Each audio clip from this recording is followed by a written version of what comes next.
So I wanted to talk about the most interesting team next season. I wanted to talk about the Warriors.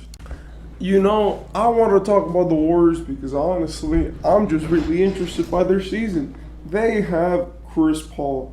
Chris Paul, the same Chris Paul which has choked in the NBA playoffs multiple times. Chris Paul, the same Chris Paul which we have seen be a player which has not been able to keep consistency in his career at all, going from franchise player to second option to, like a star on a dying franchise to back to being a franchise player to being a playmaker for young guys to elevating a team and just really taking on any role that a point guard can take in his career. He's always been great. That's the one thing that we can say consistently. But what we cannot say is that he's always been great around stars. And I'll put a pause on that just to say that he always hasn't been great around stars. We've seen him with some of the greatest players of all time by his side, but it just hasn't really worked. We've seen him with DeAndre Jordan in his prime, which obviously isn't one of the greatest of all time, but he was great. He was an All-NBA first-team player. Blake Griffin in his prime, James Harden in his prime. We've seen him with Devin Booker and DeAndre Ayton. And now we're going to get to see him with the best player he's ever played with by far, Stephen Curry. And the best team that he's ever played on, the Golden State Warriors. Chris Paul has been a part of the NBA for years, and I really like the Warriors this season with him on the floor. The one thing I don't like is the fact that they lost size at the point guard position, and having Curry is already like like a stranglehold on your franchise, because it's like, what are you going to do when Curry is already a 6'2", 6'3" small guard who gets bullied on defense? And I know that he's gotten stronger, but that still doesn't change anything. But when you really look at the Chris Paul situation, what you really have to look at is, how does this affect the team more than in how it affects the player? Chris Paul is a player which last season got scrutinized because he couldn't really produce to the level which he had produced his entire career. Chris Paul is a player that has been consistently a superstar, like I said, consistently a star, consistently a player which has shown out in big moments when it comes to not turned off in big moments, and has consistently been a player which has not been able to make it make sense with his team. Now that we look at him in the Warriors, does that change? Do we see a new Chris Paul? Do we see a player who can actually turn up in the big moments? Do we see a player which, since he doesn't have the pressure to be the best player or a top 3 player or make smart decisions, do we see him being better? It was rumored that Chris Paul was about to start the season, that he was going to be a starting player, and in my opinion, I have some mixed feelings about that. On one side it's like, he's great, he's an all-time player, you should. But the other side of me goes, did you see him last season, and did you see what he did? Last season he was passive, he looked gassed, his body was worn down, and he wasn't the same Chris Paul which we know. Now also, Phoenix also has a lot of problems with coaching or whatever, but Chris Paul wasn't really being the Chris Paul that we know. So do we really want to put him in the starting lineup? If I'm the Golden State Warriors, I'm saying to myself, do I really want to put him in the starting lineup, or do I want to keep him off the bench, but playing 25, 30 minutes a game and sub him in and sub him out, whatever. The reason why I believe that this is a conversation is because Chris Paul hasn't proven anything when it comes to the last 3 years. Right? In 2022, right, his team got bounced. 2023, his team got bounced. And in 2022, remember that was the most embarrassing that we've ever seen in his career, right? Chris Paul, 2 games up on a team that shouldn't even been there, right? On a team that was supposed to get beat by Dallas and not by Utah, the Mavericks. It was the Mavericks versus the Suns. And the Mavericks were supposed to get beat by Utah because Luka had gotten injured in the first round. So then Jalen Brunson just became absolute god for 3 games. He carried them. Then he got them out of the first round when Luka came back. And finally, after they beat the Jazz, they weren't supposed to beat the Suns because the Jazz took them to 6 games, right?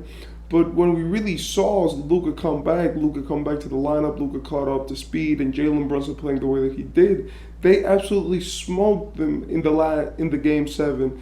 Like the Mavericks smoked the Suns, and Chris Paul was a big reason why Chris Paul couldn't get anything going. And as a playmaking point guard in a game seven, you need to be able to play make for your teammates. You need to be able to create open looks for your teammates. And it just felt like the entire team just forgot how to play basketball. And that was probably Chris Paul's most embarrassing moment, where they had just gone to the finals the year before. And Chris Paul has been quoted saying that he was addicted to playing in the NBA Finals after only being in one NBA Finals in his entire career. So after that huge embarrassment of the year that was 2022 for Chris Paul, it's really important that we see this year with perspective. You know, like when we see a guy like Chris Paul trying to be a championship contender, going to a team like this and really being a player which stands out among the pack of one of the greatest players in the league, a certified Hall of Famer, etc., etc., etc., we really have to look at like what is he going to give to the team that the team doesn't already have. And when we see that, we can see really the entire vision of what happens to Chris Paul. Like Chris Paul is one of the greatest players of all time. He's definitely a stud. He's been known to be great. And honestly, when we really look at the bigger picture, Chris Paul is phenomenal. But when we really look at it from just 2023, last season, and the fact that he's coming into that fourth season, it would take a masterful season by Chris Paul to go back. And I say all of this just to say that he is coming into the Warriors.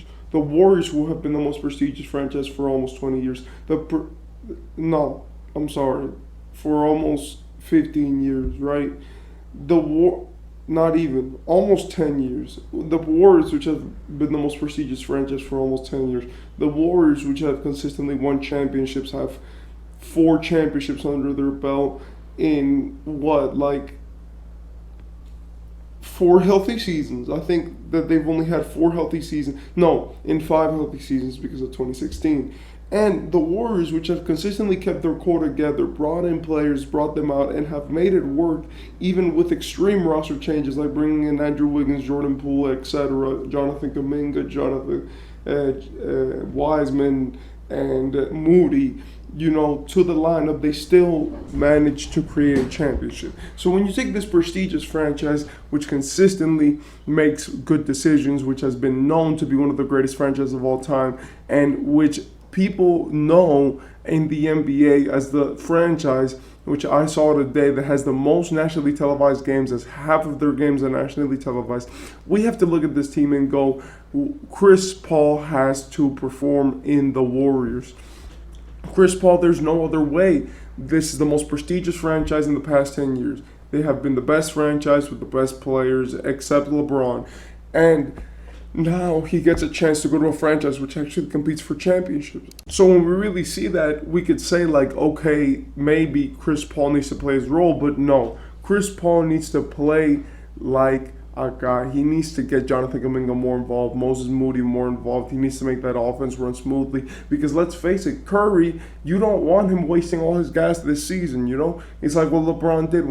As soon as LeBron joined the Lakers, he took a chill pill, right? He wasn't going nearly as hard, and he was passing more, and he was playing better, and he still does it to this year, because if he were to play like his first stint in Cleveland, he would get injured. So Chris Paul and Stephen Curry both need to complement each other, play easier, and be able to hopefully win a championship together if everything goes correctly. And in my opinion, this is what the Chris Paul trade is. It's not about bringing in a veteran. It is not about bringing in another player, because if it's that case, then most likely you wouldn't even trade it for Chris Paul, right? You would have probably been in the Dame sweepstakes with all the assets you got right now. But honestly, when we really look at what the Golden State future is going to be, Chris Paul was brought in to win, to help the young guys perform, to make the team better, to elevate the team more than it's already elevated, and to be able to feed off of Klay Thompson shooting, Steph Curry shooting, Draymond's presence on defense, and be able to create an easy game for the Warriors, which hopefully translates to the playoffs. But even in the playoffs, Steph Curry, in the past few years, he's been very clutch. Clay is Clay and Dre is Dre, and that's it. But now, I'm done with the Warriors. I'm done with this Chris Paul situation. Talking about it, and I want to know what you think, what you feel, and what do you think of this trade. I'll see you next video.